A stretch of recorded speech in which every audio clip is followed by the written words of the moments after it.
থেকে একটা কথা আপনাদের কাছে জয়গুরু প্রদীপ শেখদার দাদা, আপনি কি যুক্ত হয়েছেন? জয়গুরু। আমি এখন করার জন্য আহ্বান জানাচ্ছি শ্রদ্ধেয় সভাপতি ঋত্বিক, আমার স্নিগ্ধেন্দু চক্রবর্তী দাদা। স্নিগ্ধেন্দু চক্রবর্তী দাদা, জয়গুরু। ব্রহ্মমার্গ প্রদর্শকং প্রেম ভক্তি বিনায়কম শান্তি স্বস্তি বিধায়কম আচার্যং প্রবরং নমামি। উপস্থিত আজকের এই দূরাভাষী অনলাইন ব্যবস্থাপনায় এই সান্ধ্য সৎসঙ্গ অধিবেশনের পরিচালক, পরিচালিকা এবং ভক্তবৃন্দ, আমার শরীরটা মোটেই ভালো নেই। আমি জাস্ট বৌমা বলল যে ফোনটা আমার হাতে ধরিয়ে দিলেন, আমি ফোনটা নিজের কাছে রাখতেও পারি না নাতি নাতনিদের মানে ঠেলাতে। তো ফোনটা দৌড়ে এসে দেওয়াতেও শর্মিষ্ঠা মা আমাকে এমনভাবে বললেন যে আমি কিংকর্তব্য বিমূঢ় হয়ে পড়লাম। তাই সময়ে আমার কাশি এত বেশি বাড়ছে, বৌমার নেবুলাইজার রেডি করছে, আমাকে লাগাবে দেবে। সেই সময়ই শর্মিষ্ঠার ফোন যে আমাকে বলতে হবে, নেবুলাইজারটা আর লাগানো হলো না। সেই অবস্থায় আমি আপনাদের সামনে কথা বলার জন্য প্রস্তুতি নিয়েছি। সকলকেই অনুরোধ করব এইবারের মতো আমাকে একটু মানিয়ে নেবেন আপনারা। আমার একটু খুব জোর ঠান্ডা লেগে গেছে, যার জন্য এই অবস্থার মধ্যে পড়ে গেছি। আজকের এই প্রভাতী এই সান্ধ্য সৎসঙ্গের মধ্যে আমাকে শর্মিষ্ঠা ডেকে নিল, এটা আমার সৌভাগ্যই বলবো। ইষ্ট প্রসঙ্গ, ইষ্ট আলোচনা, ইষ্ট ধ্যান, ইষ্ট মনন, এটা তো আমাদের মহান কর্তব্যের মধ্যে পড়ে। এবং সেই সুযোগ যখন আসে তখন মনে হয় যে এই মুহূর্তের মধ্যে হয়তো আমার কোনো একটা বাধা বা একটা কালো ছায়া আমার জীবনের মধ্য দিয়ে হয়তো আসতো। সেইটাই হয়তো ঠাকুর ওই শর্মিষ্ঠার মাধ্যমে আচমকা আমার মধ্যে দিয়ে আমরা অহরহ এইভাবে এই দৈব ইঙ্গিত, দৈব ইশারা, দৈব বোধ নিয়ে আমরা চলি। তাই আমার যত অসুবিধাই হোক আর আচমকাই হোক, আমি মনে করি এই ইষ্ট প্রসঙ্গ করার যে সুযোগটুকু আমি পেলাম, এটা আমাকে একটা মহাভাগ্যের মধ্যে পৌঁছে দিলেন। তাই আজকের ইষ্ট প্রসঙ্গের প্রথমেই এই লিঙ্কে আমি প্রথম নতুন লিঙ্ক শর্মিষ্ঠার। সে খুব ইষ্ট প্রসঙ্গ ভালোবাসে এবং লিঙ্ক পরিচালনা করতে ভীষণ একটা উৎসাহী, এবং তার পরিবারও, আমার যেটা ধারণা, আমি কাছাকাছি যাইনি, তাদের সামনাসামনি আমার কোনোদিন সুযোগ হয়নি, কিন্তু আমার যেটা ধারণা তার থেকে সে নিজে উদ্যোগী, উৎসাহী হয়ে তার অভিজ্ঞতা সঞ্চয়ের মধ্য দিয়ে এই লিঙ্কটিকে খুলেছে। আমি এই নামটিও জানতাম না, যদিও নামটি আমার কাছে একটু অসুবিধাজনক মনে হচ্ছে, কারণ স্বস্তি যজ্ঞ, যজ্ঞের যে অর্থ, যজ্ঞের যে প্রয়োগ, সেটা এই দূরাভাষী সৎসঙ্গ অধিবেশনের মধ্যে যদি স্বস্তি বার্তা হয়ে হতো আমার খুব ভালো লাগতো। যাই হোক, যেটা তাদের ভালো লেগেছে, ভালো, আপনাদের ভালো পছন্দ হয়েছে, সেটাই করেছেন। এখন এই ষষ্ঠী যজ্ঞের সুফল কামনা করি পরমপিতার রাতুল চরণে। তারা শ্রীবৃদ্ধিতে এগিয়ে চলুক, এটাই আমার পরমপিতার রাতুল চরণের কামনা। এবং এই প্রথম লিঙ্কের আমার সাথে পরিচয় এই অগ্রহায়ণ মাসে। এই অগ্রহায়ণ মাসটি পুরুষোত্তম শ্রীকৃষ্ণ বলছেন, মাসের মধ্যে আমি ধরিয়াছি অগ্রহায়ণ নাম, এবং সেই অগ্রহায়ণ মাসকে তিনি শ্রেষ্ঠ মাস বলে অভিহিত করেছেন। আবার এই অগ্রহায়ণ মাসেই পুরুষোত্তম জ্যেষ্ঠ স্মারক পরম পূজ্যপাদ শ্রী শ্রী বরদা, তিনি 5ই অগ্রহায়ণ এই জগতে ভূমিষ্ঠ হয়েছিলেন। আবার এই অগ্রহায়ণ মাসের এই 10 তারিখ নাগাদ, 10 তারিখই আপনার কুরুক্ষেত্রের যে মহারণ, যে ঐতিহাসিক রণ, কুরুক্ষেত্রের পাণ্ডব কৌরবদের যে মহাযুদ্ধ, সেই যুদ্ধেরও দামামা বেজে, পাঞ্চজন্য শঙ্খ বেজে আরম্ভ হয়েছিল এই অগ্রহায়ণ মাসে। তার 18 দিনের একটানা যুদ্ধের 17 দিনের দিনে নির্দোষ কর্ণ প্রয়াত হয়েছিলেন। তারপর সরসজ্জায় পিতামহ ভীষ্ম ছিলেন। এখন সেখান থেকে হিসাব করলে সেটি ছিল, এই অগ্রহায়ণ মাসের যে যুদ্ধটা সেটি হয়েছিল ত্রয়োদশীতে, শুক্লপক্ষের ত্রয়োদশী তিথিতে। আর এই বীরশ্রেষ্ঠ ভীষ্ম সরসজ্জায় 58 দিন ছিলেন। এখান থেকে হিসাব করলে সেটি হচ্ছে মাঘ মাসের অষ্টমী তিথির রোহিণী নক্ষত্রে, ভরণী নক্ষত্রে আপনার ইচ্ছা মৃত্যু গ্রহণ করেছিলেন। তা এই সময়টুকুকে আমরা ধরে নিতে পারি এই 58 দিন। এই 58 দিনের মধ্যে পুরুষোত্তম শ্রীকৃষ্ণ যে লীলা এবং তার যে কর্মক্রিয়া, সেটা বিশ্বকে স্তম্ভিত করেছেই। এবং তিনি সেই কোন দাপর যুগ, সেই সময়ে তিনি ওই পুরুষোত্তম আখ্যায় ভূষিত হলেন জগতের কাছে। তো এই শ্রীকৃষ্ণ যখন বিশ্বের কাছাকাছি যাচ্ছেন, তখন শ্রীকৃষ্ণের দিকে এক মৃদু হাসি রেখে বিশ্বকৃষ্ণকে চলেছেন যে, বলতো কৃষ্ণ, জলের চেয়ে হালকা কি, আর মাটির চেয়ে ভারী কি, আর অগ্নির চেয়ে তীব্র কি, আর কাজলের থেকে কালো কি?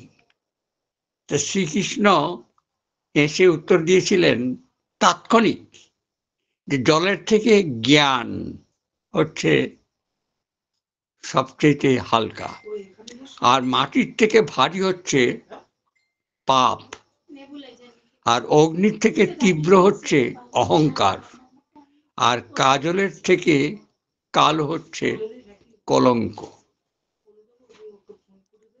তাহলে আমাদের এই জীবন চলনার পথে আমরা এইগুলো সবাই জানি, কিন্তু আমরা বুঝিও। সব কিছুর মধ্য থেকে আমরা এই যুগে মহাভাগ্যবান, অতি ভাগ্যবান বলবো, যে আমরা পুরুষোত্তম দীক্ষা পেয়েছি। এবং সেই পুরুষোত্তম সম্পর্কে এই পুরুষোত্তমই তার উত্তর দিচ্ছেন। তিনি বলছেন, প্রকৃতির সহজ নিয়মে স্বাভাবিকভাবেই যাকে পুরুষোত্তম করে তুলেছেন, তিনি অমীয় বাণীতে শ্রী শ্রী ঠাকুর বলছেন যে, আমাকে আপনারা ঠাকুর বলেন, মহাপুরুষ, অবতার, ঈশ্বর বলেন, আমি কিন্তু আপনাদের মতোই একজন মানুষ। আমারও খিদে পায়, আমারও রোগ ব্যাধি হয়, আমারও ঘুম আসে, আমারও রাগ উঠে। আপনাদের থেকে আমার তফাৎ কিছু নেই। একমাত্র তফাৎ হচ্ছে, আমি যখন পরমাত্মার ভাবে ভাবিত, আমি যখন সেই পরমাত্মার সাথে একায়িত, সেই সময় আমার মুখ থেকে যেসব কথা আপনারা শুনেন, জানেন, তখন আমাকে ভগবান, ঈশ্বর বলে আপনাদের বোধ হয়। তাই আপনারা ঈশ্বর, ভগবান, পুরুষ এসব কন। আসলে আমি আপনাদের মতোই মানুষ। তিনি অমীয় বাণীতে শ্রী শ্রী ঠাকুর বলছেন। তো সেইখানে আজকে এই পুরুষোত্তমের যে সৎ নাম, সৎ দীক্ষা আমরা গ্রহণ করেছি, গ্রহণ করে আমরা এই যেমন আজকের এই যে লিঙ্কটি পরিচালিত হচ্ছে মিদনাপুর থেকে, এই অগ্রহায়ণ মাস গোটা মিদনাপুর জেলাটা ধানের মড়াই, ধানের মধ্য থেকে বাড়ির সম্মুখস্থ প্রায় বাড়িগুলোই প্রায় আটকানো অবস্থার মধ্যে একটা সুন্দর স্বাগত সারা বছরের ভাব নিয়ে প্রত্যেকটি পরিবার, এবং এই প্রত্যেকটি পরিবারের জীবনেই কিন্তু গুরুকরণ ছিল, এবং আমাদেরও ছিল, আপনাদেরও ছিল। আমরা সেই কুলগুরুই হোক, গোসাই গুরুই হোক, যেমন করে হোক, আমরা গুরুবাদে বিশ্বাসী ভারতীয় সনাতন ধর্মের আর্য কৃষ্টির প্রত্যেকটি হিন্দু, আমরা প্রত্যেকেই আমরা সেই গুরুকরণের মধ্য দিয়ে চলেছি। কিন্তু আজ পুরুষোত্তম দীক্ষা গ্রহণ করে আমরা যে অনুশীলন এর অনেক কথা আমার থেকে বেশি আপনারা জানেন, অনেক জ্ঞানের কথা আমার থেকেও বেশি বুঝেন বা ভালো পারেন, কিন্তু আমাদের চালচলনের মধ্য থেকে মনে হয় যেন আমরা কোনো রাজনৈতিক দলের কোনো কর্মী টর্মী। আজকে আমাদের এই গুরুকরণের মধ্য থেকে আমরা যে এই পুরুষোত্তম দীক্ষায় ভাগ্যবান, সেই দীক্ষার যে অনুশীলনের মধ্য দিয়ে আমার ঘর গেরস্থালি, আমার ঘর সংসার, সন্তান সন্ততি মানুষ করা, সেটা যেমন বাস্তব সত্য, এটা আজ ছিল না, অনেক আগের থেকেই হয়ে আসছে। আর সেই হওয়ার পরিণতি আজকে শর্মিষ্ঠাকে পাগল করে তুলেছে। তার ছেলে থাকা সত্ত্বেও স্বামী, ঘর সংসার, রান্না খাওয়া, একটা হাউস ওয়াইফ, তাকে উন্মাদ করে তুলেছে যে কেমন করে আমি একটা লিঙ্ক খুলবো, আমি একটি লিঙ্ক খুলবো। আমাদেরকেও মোহিত করে তুলেছে আমরা কখন কোন সময়ে এই লিঙ্কে আসব। আবার অনেকেই অপেক্ষামান হয়ে আছেন আপনারা যে আলাপনীতে আমরা একটু মত বিনিময় করব, হৃদয় বিনিময় করে আমি 1-2 মিনিটের মধ্যে আমার একটু প্রকাশনা দেব। তাহলে ভেবে দেখুন যে আমাদের মধ্যে এমন একটা ঈশ্বরের ভাব স্বতঃস্ফূর্তভাবে তৈরি হয়েছে, কিন্তু আমাদের লক্ষ্য রাখতে হবে যে আমরা যে সৎনাম, যে দীক্ষা পেয়েছি, শ্রীকৃষ্ণের কথা যখন আজকে হঠাৎ করে আমি বলতে গেলাম, সেখানে শ্রীকৃষ্ণ আপনারা ঘরে খুলে দেখবেন সাংখ্যযোগ, যেটা 2য় অধ্যায়, সেখানে শ্রীকৃষ্ণ বলছেন যে জন্ম হলেই মৃত্যু অনিবার্য। আবার আরেক জায়গায় শ্রীকৃষ্ণ বলছেন তুমি প্রাপ্ত হও তাহলে আর তোমার পুনর্জন্ম হবে না। তাইলে দেখুন আজকে যেমন SIR এর নাম তোলার জন্য কার নাম বাদ গেল পড়লো, তাই নিয়ে আমরা হুড়াহুড়ি। Aadhaar card, voter card, ration card ইত্যাদি নিয়ে যেমন আমরা অতি ত্রস্ত, প্রত্যেকেই ছুটাছুটি করি। আমাদেরও DPOR, আমাদের FC নাম্বার, হেন তেন নিয়ে আমাদেরও ঠিক সেরকম প্রযুক্তির তাগিদের মধ্যে পড়ে গেছি। কিন্তু লক্ষ্য রাখতে হবে যে আমি আপনি প্রত্যেকেই পুরুষোত্তমের মন্ত্র শিষ্য। সেখানেই শ্রীকৃষ্ণ বলছেন শিষ্যস্তাং সাধিমাং তাং প্রপন্নম। তাহলে এই সাধ্য সাধনার মধ্যে আমার যে কর্তব্য প্রতিপালন, এই প্রতিপালনের মধ্যে আমরা যখন প্রথম শ্রী ঠাকুরের চরণে ঋত্বিক দেবতার মাধ্যমে দীক্ষা গ্রহণ করি, তখন তিনি যে কাগজটি আমার আপনার হাতে ধরিয়ে দিয়েছেন, অনেকের ঘরে সেই কাগজটি যত্ন করে রেখেছেন বটে, আছেও। সেইখানে সেই কাগজের মধ্যেই প্রথমে আছে ওং ব্রহ্ম পরব্রহ্ম ও কুলো মালিক রাধা স্বামী দয়ালের চরণে প্রণাম। তাহলে দেখা যাচ্ছে এই চরণের জায়গায় ঋত্বিক দেবতারা আমরা শ্রী কথাটা কলমে লিখে দিতাম, শ্রীচরণে কোটি কোটি প্রণাম। বর্তমান আচার্যদেব তার অনুভূতি উপলব্ধির মধ্য থেকে তিনি এই এত বছর দুজন আচার্যদেব পার হয়ে যাওয়ার পর তৃতীয় আচার্যদেবের কাছে এসে এই বোধটি ফুটে উঠল কি, যে এখানে শ্রী কথাটা লেখার প্রয়োজন নেই এবং কোটি কোটি কথাটারও লেখা, কোটি কোটি লেখা মানেই হলো মিথ্যা কথা বলা। কারণ এই যে কোটি কোটি প্রণাম, আমি এক কোটি প্রণাম করা সহজ ব্যাপার নয়, এটাকে সহজ করে তুললেন বর্তমান আচার্যদেব। আজকের আমরা এই আচার্য পরম্পরা, এই আচার্য পরম্পরার মধ্যে আমরা যেমন একটা হাবুডুবু খাচ্ছি, আমরা যেন দিশে হারা হয়ে পড়েছি। আমার ঠাকুরকে পরিবেশন করতে গিয়ে, ঠাকুরের কথা বলতে গিয়ে আমরা যেন মানে একটা, আর পুরনো বয়স্ক বহুদিনের যারা একরকমের ভাব নিয়ে চলছিল তারা যেন বেকুব টেকুব হয়ে যাওয়ার মতো অবস্থা।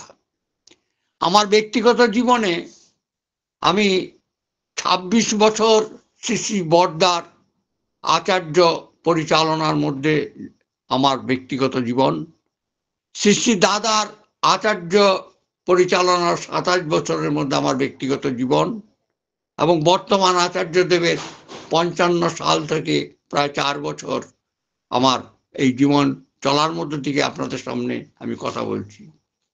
স্নিগ্ধেন্দু চক্রবর্তী।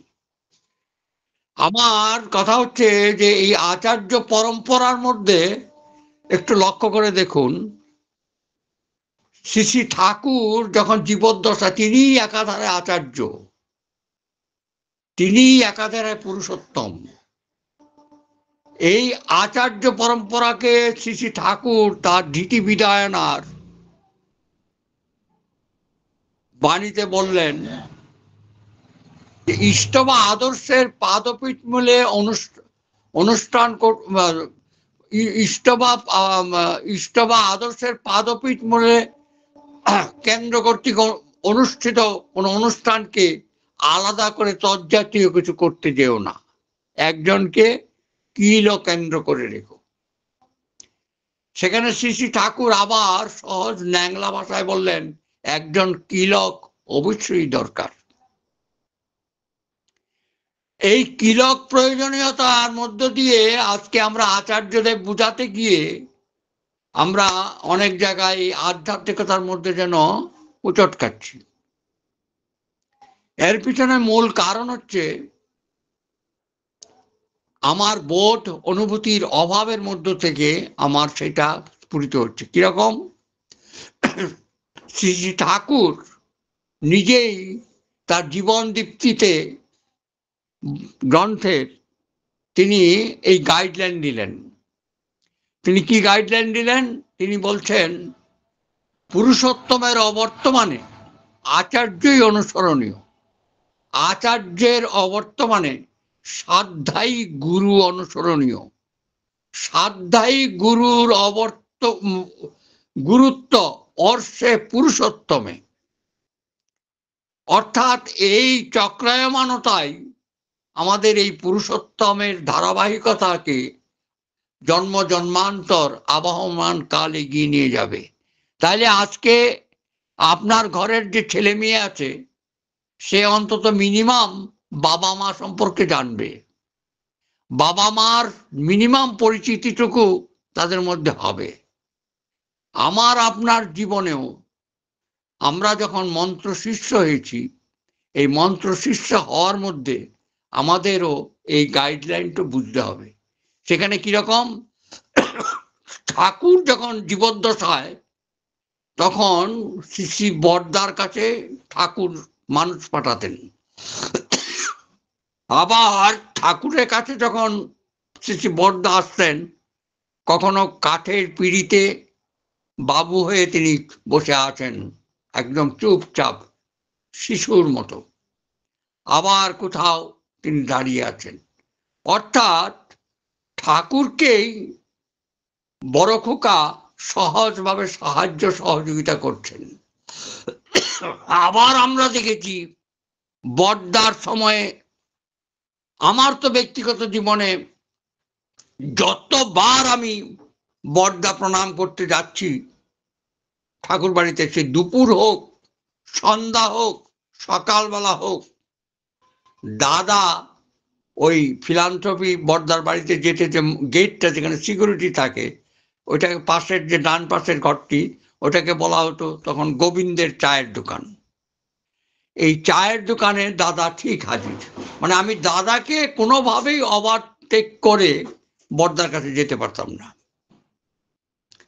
তিনি জীবনে যা কিছু কর্মক্রিয়া করলেন, গৌহাটি মন্দির থেকে আরম্ভ করে বিভিন্নভাবে হাজার হাজার লক্ষ লক্ষ মানুষের জন্য দাদা, সেটি শ্রী শ্রী বড়দাকেই পরিপূরণ করলেন। আবার বড়দার পরিবর্তে যখন দাদা করছেন, দাদার জন্য বাবাই বাবুর কাছে পাঠাচ্ছেন। বাবাই বাবুর কর্মক্রিয়াগুলো বাবাকে সহযোগিতা করছেন। আজকের দিনে আমরা দেখতে পাচ্ছি অবিন বাবু, এই অবিন বাবু কিন্তু আচার্যেরই কাজ করছেন, আচার্যকেই সহযোগিতা করছেন, আচার্যদেবকেই সাহায্য করছেন, তার পিতাকেই খুশি করছেন, তৃপ্ত করছেন, মানে তার নির্দেশনাগুলোকে পরিপূরণ করার আপ্রাণতা নিয়ে চলছেন।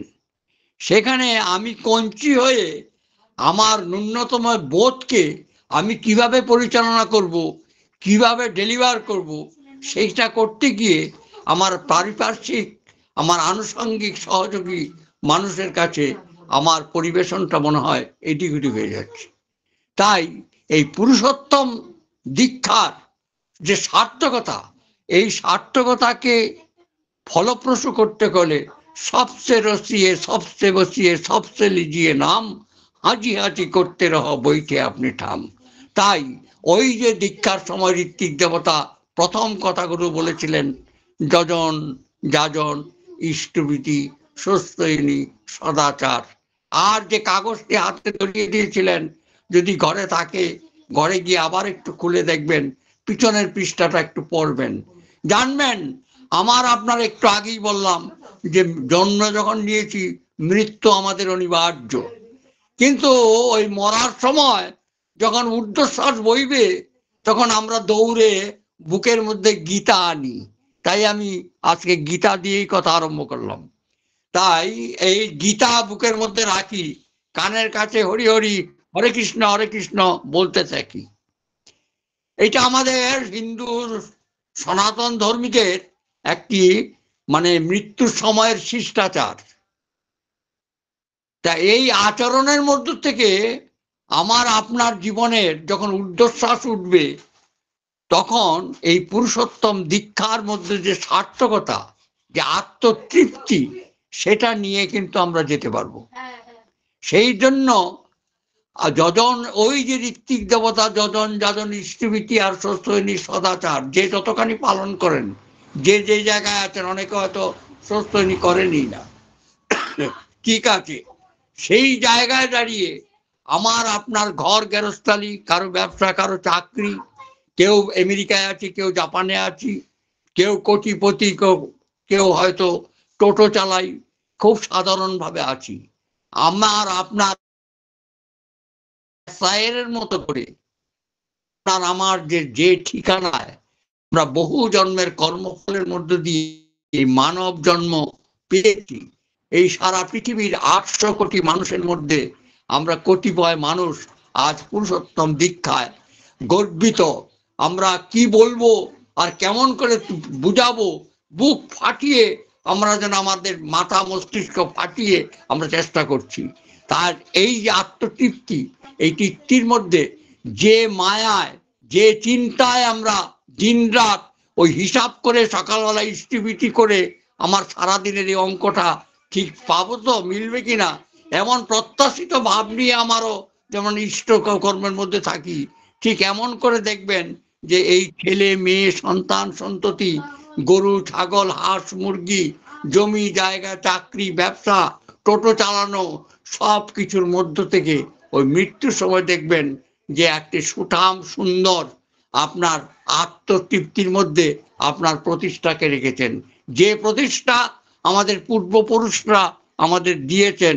আর সেই রক্তধারার পরিচিতি নিয়ে আমরা আপনারা আজকের প্রায় 100 মানুষ আজকের এই লিঙ্কে আছেন, আমরা শুনছি, বলছি, গান করছি, কীর্তন করছি। তাহলে এই 100 মানুষের জীবনের আমি বলবো যে এই যে 100 মানুষ আজকে এখানে উপস্থিত হয়েছি, এই উপস্থিত হওয়ার মধ্য থেকে আমরা ভেবে দেখব যে আমাদের এই রক্তধারা এক সময় মহামারী, এক সময় ভৌগোলিক উত্থান পতন, রাজনৈতিক পরাকাষ্ঠা, মুঘল ব্রিটিশ বাদশাহী নবাবী শাসন, দেশ বিভাগ, নানানভাবে অত্যাচারিত হয়েও আমার আপনার মধ্যে সেই রক্তধারা প্রবাহিত। আজ ভারতবর্ষ, আজকের সমাজ, আজকের পরিবেশ আমরা মানে কুক্ষিগত হয়ে পড়েছি। আজকে আমাদের বিবাহ বিভ্রাট, আমাদের সন্তান সন্ততি মানুষ করা, আজকে বিশ্বাস করে দুঃখ কষ্টের কথা নির্ভরতার একটা মানুষকে পাওয়া আজকে আমাদের দুঃসাধ্য হয়ে পড়েছে। তাই ঠাকুর আমাদের এই স্বাদের সৎসঙ্গ প্ল্যাটফর্ম তৈরি করেছেন। এখানে এই যজন যজন ইষ্টভীতি, আমি বলবো না বেশি লাফান, বেশি নাচেন, বেশি হই হই করেন, নিজেদের এই কর্মক্রিয়ার মধ্য দিয়ে আসুন আমাদের ঘর গেরস্থালি সংসারকে চালিয়ে আমাদের জীবনের এই যে শিষ্যত্ব আমরা পেয়েছি, এই শিষ্যত্বর সার্থকতাকে নিয়ে আমরা আমাদের বংশকে, আমার আপনার যে ঠিকানায় আমরা জন্মেছি, যে ঠিকানা আমরা আপনি বাবা মা পেয়েছি, সেইটাকে পরিচ্ছন্ন করে আমরা যেন সামনের দিকে আবহমান কালের মতো করে চলতে পারি। এই ধারায় আজকের যে আমরা এই আচার্য করে রেত ধারায় জ্যান্ত তিনি নিরন্তর, আরে রেত ধারায় জ্যান্ত তিনি নিরন্তর আমি আপনিও, আমাদের পূর্বপুরুষ, এটা আহামরি কোনো গল্প না। আজকের এই রেত ধারা পূর্বপুরুষদের ঋষিমুনিরা আমাদের মধ্যে করেছেন বলেই আমি আপনি বেঁচে আছি, আমরা সেই রক্তের পরিচয় দিচ্ছি। তাই পুরুষোত্তম তিনি এই জগতে এই বুকে এসে তার ঘর সংসার গেরস্থালির মধ্য দিয়ে সাবলীল ভাবে তিনি সেইটাকে প্রতিষ্ঠা করেছেন, আর সেটা পঞ্চম পুরুষে রূপান্তরিত হয়েছে। এটা নিয়ে হইচই করার কিছু নেই। একজনকে কিলকেন্দ্র করে আমার আপনার জীবনের সাধনায় অঙ্গীভূত হয়ে আমরা ফিলান্থ্রপিক্যাল ঠাকুরের অ্যাডমিনিস্ট্রেশনের মধ্য দিয়ে তার লীলাক্ষেত্রে প্রণাম জানিয়ে আমার আপনার এই ইষ্ট পূজা, ইষ্ট গ্রহণ এবং এই দীক্ষাকে সার্থক করে তুলব। তাহলেই আমাদের জীবনের সাধনায় এই আচার্য পরম্পরার মধ্য দিয়ে যুগ যুগ জন্ম জন্মান্তর আবাহন মান কাল আমরা চলতে পারবো। এমনও সময় আছে যে আজকের যিনি ভবিষ্যৎ ভাবনা নিয়ে অবিন বাবুকে দেখছেন, অবিন বাবুর সামনে যে যিনি আচার্য হবেন তারাও হয়তো অপেক্ষা করে আছেন যে কেমন করে সেখানে জায়গা পেয়ে জন্মগ্রহণ করতে পারেন। যেমন করে আমি আপনি আমার বাবা মার মধ্য দিয়ে আপনাদের বাবা মার মাধ্যমে অনেক যুদ্ধ করে, অনেক রেভলিউশন করতে করে 100 এর মধ্য দিয়ে হতে হতে আমার আপনার জন্ম হয়েছে। আমরা হয়তো ভুলে গেছি, আমরা হয়তো বিজ্ঞানকে মানে অবহেলা করছি। তাহলে আজকের এই মহাসত্যকে নিয়ে আসুন আমাদের এই যে দুর্লভ মানব জন্ম, কবি গানে শুনে থাকি, তর্জায় শুনে থাকি, লালন গানে শুনে থাকি, আমরা এইগুলো আমাদের গুরুত্বের মধ্যে পড়ে না। আসুন এসআইয়ের ভাবনায়, যেমন আমার কাগজপত্র ঠিক আছে কিনা, মানে যত বড় কোটিপতি মানুষই হোক, সেও গোপনে ঘরের মধ্যে বসে চুপ করে 2002 সালের লিস্টের নামটা ঠিক আছে কিনা সেটা কিন্তু দেখেছেন। তাহলে এমন একজন পশ্চিমবঙ্গবাসী পাবেন না যে দেখেননি। এমনকি যিনি বর্তমান চিফ মিনিস্টার, তিনিও গোপনে এক সময় বসে দেখেছেন যে আমার নামটা উঠেছিল তো, আছে তো। তাহলে এটা বলুক আর না বলুক, তাহলে আজকের আমাদের আপনার জীবনের এই যে দীক্ষা গ্রহণ মধ্য দিয়ে জন্ম জন্মান্তরের মধ্যে দিয়ে মানব জন্ম পেয়েছি, সেইটার দিকে একটু লক্ষ্য রেখে আসুন আমাদের ঘর সংসার বংশ সন্তান সন্ততি পরিবেশকে রক্ষা করে আমরা যেন নিশ্চিন্ত মনে একটা আত্মতৃপ্তি নিয়ে যেতে পারি এবং আমার বংশ রক্তধারাকে রাখতে পারি। পরম পিতার রাতুল চরণে আমার বক্তব্যকে আর নাতিদীর্ঘ করছি না। সর্বশেষ আমি আপনাদের যেখানে আছেন প্রত্যেকের যেখানে ঠাকুর আছেন, আমি সেই ঠাকুরের স্থানে আমার আভূমি আমার কপাল ছুঁয়ে আমি প্রণাম জানিয়ে বলবো, আসুন সবাই বলি, জীবন সপিয়া জীবনেশ্বর, পেতে হবে তব পরিচয়, বাজাতে হবে তোমার এই বিজয় ডঙ্কা, সকল শঙ্কা করি জয়। আসুন এই জীবনের পথে এই পুণ্য পবিত্র অঘ্রাণ মাসে এই শর্মিষ্ঠা মায়ের একান্ত ইচ্ছায় এবং দুর্ভাগ্যের মধ্যে আমি মহাভাগ্যবান যে আপনাদের সাথে খানিকের জন্য হৃদয় বিনিময় করতে পারলাম।